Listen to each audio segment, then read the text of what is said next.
Neil Colby is the president of the Kansas City chapter of MASW, and want to thank you for coming.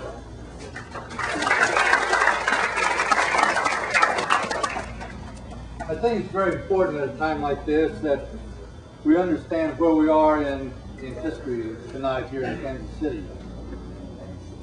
This struggle has been going on in our country at least since 1945, when Harry Truman said we need to address it. But I think that we're beginning the last big push in what is going to be a really difficult and bloody struggle over the next few years. Between now and the elections of 2008, America will make a major decision on this issue, and then after those elections are completed, people like you and I are going to have to redouble our efforts and probably take to the streets in mass demonstrations to get what Michael Moore showed us is possible. So tonight, steel your resolve, because the next 3 or 4 years are going to be a major test of our will, our courage, and our endurance. Thank you for being here.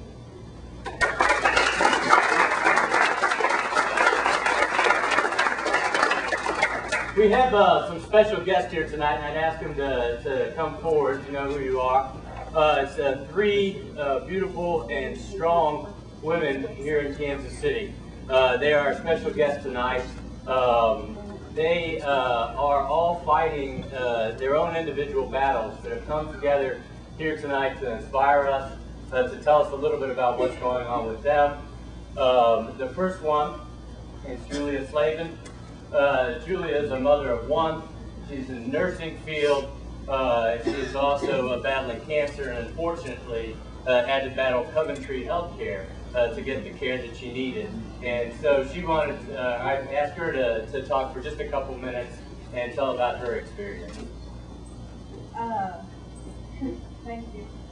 My name is Julia Slavin, and a couple of years ago I found out that I had multiple myeloma, and I started treatment for that, had chemotherapy, radiation, had a stem cell transplant, and at the time of the first stem cell transplant, I had enough cells for the next stem cell transplant. So this year in February, my doctor felt like I needed the second stem cell transplant, and Coventry denied my coverage. And so we did a lot of things to try to get the denial overturned, and in my case I did happen to get my denial overturned. We picketed Coventry right in front of their, from 7 to 8 in the morning, and by 4 o'clock in the afternoon I had it overturned. We also had done a letter campaign. I have 5 siblings, and they sent letters from all over the country because they live everywhere, and they sent to their friends, so they got over 1,000 letters, and their lawyer called me, so I knew I was making a difference, and I thought about it. But I'm doing real well right now, and I guess I should let Mary come on Sure. next.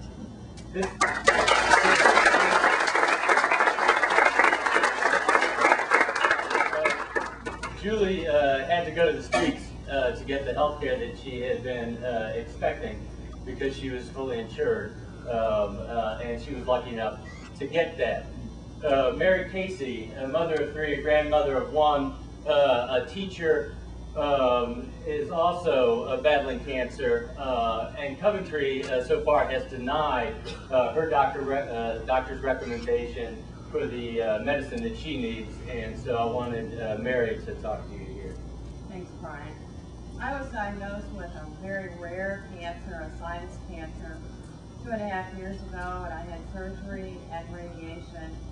And then unfortunately last August, found that it had spread to my lungs. My doctors at KU recommended a drug called Qarziba.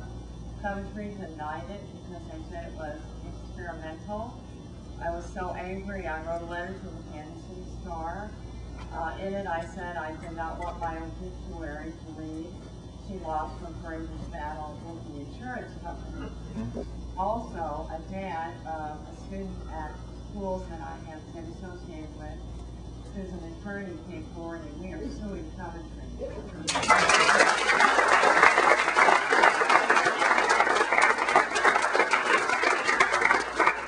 I want to tell you about kind of the strangeness about what is going on. These three women that are here today did the right things. They went to school. Two of them are in the nursing profession. One is a teacher. They got married. They had children, and they had insurance.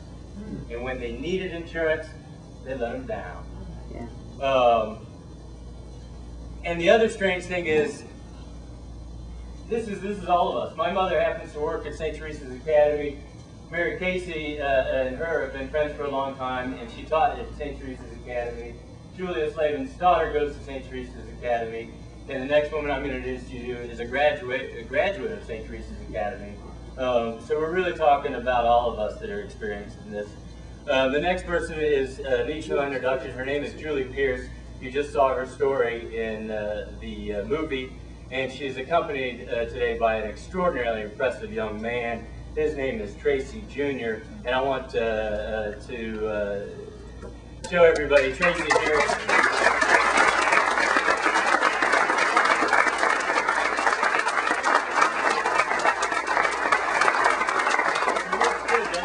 He's wearing his dad's shirt, and I think he fills it out really well. Tracy, Julie, I'm sorry, go ahead. In April of 06, of 04, a day before my husband's 36th birthday, he was diagnosed with kidney cancer. And I knew everything was going to be okay because, one, I worked for St. Joseph's Medical Center. I had insurance through Coventry, so we thought, you know, the treatments were promising. And that day, the nightmare began because everything from that point on was denied. In the movie, it just talks about the bone marrow, but that was our last option.